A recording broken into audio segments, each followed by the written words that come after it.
Em 27 de outubro, hoje, é celebrado o Dia Mundial de Oração pela Paz. A humanidade se une em preces, buscando harmonia e esperança para um mundo em conflito. Hoje, mais do que nunca, essa data ressoa com profundidade, pois vivemos tempos em que duas grandes guerras assolam nações, trazendo destruição e sofrimento. Nesses momentos críticos, a oração se torna uma ponte que conecta corações, transcende fronteiras e convida à reflexão sobre o papel de cada um na promoção da paz. Que este dia nos inspire a agir com compaixão, na busca incansável por um futuro mais justo e pacífico. O Conexão Espírita de hoje traz outro assunto bem interessante. Vamos falar sobre a ação dos espíritos sobre os fenômenos da natureza. Vamos às perguntas e respostas do Livro dos Espíritos.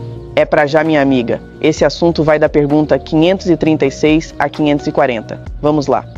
Os grandes fenômenos da natureza, esses que se consideram como perturbações dos elementos, são devidos a causas fortuitas ou têm, pelo contrário, um fim providencial?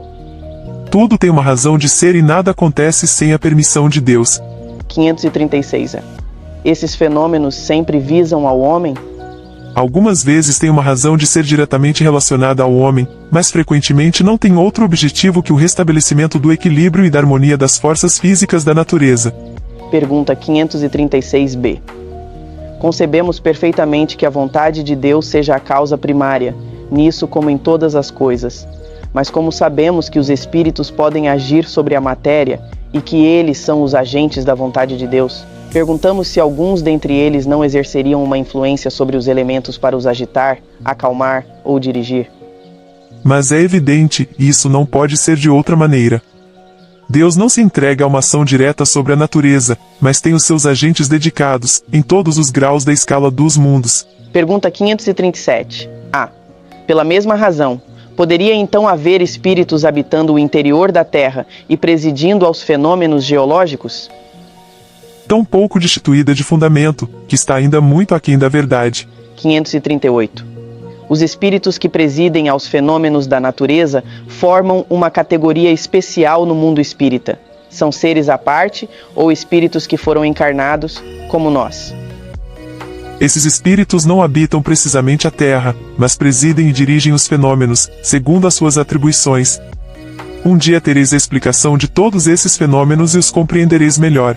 Pergunta 538. A. Esses espíritos pertencem às ordens superiores ou inferiores da hierarquia espírita? Que o serão ou que o foram? 539. Na produção de certos fenômenos, das tempestades, por exemplo, é somente um espírito que age ou se reúnem em massa? Segundo seu papel mais ou menos material ou inteligente, uns mandam, outros executam. Os que executam as ações materiais são sempre de uma ordem inferior, entre os espíritos como entre os homens. Em massas inumeráveis. E aqui, encerrando esse assunto, pergunta 540. Os espíritos que agem sobre os fenômenos da natureza agem com conhecimento de causa, em virtude de seu livre-arbítrio, ou por um impulso instintivo e irrefletido? Uns, sim, outros, não.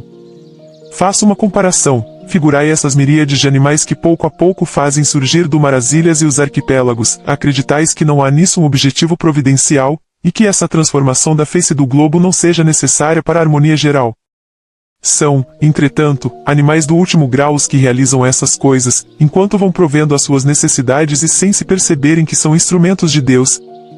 Pois bem, da mesma maneira, os espíritos mais atrasados são úteis ao conjunto, enquanto eles ensaiam para a vida, e antes de terem plena consciência de seus atos e de seu livre-arbítrio, agem sobre certos fenômenos de que são agentes sem o saberem. Primeiro, executam-no mais tarde, quando sua inteligência estiver mais desenvolvida, comandarão e dirigirão as coisas do mundo material, mais tarde ainda, poderão dirigir as coisas do mundo moral. É assim que tudo serve, tudo se encadeia na natureza, desde o átomo primitivo até o arcanjo, pois ele mesmo começou pelo átomo. Admirável lei de harmonia, de que o vosso espírito limitado ainda não. Das mãos invisíveis.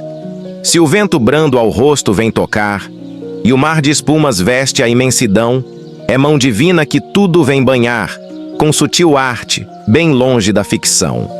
Ó seres que habitais além do véu, guiando a tempestade e a calmaria.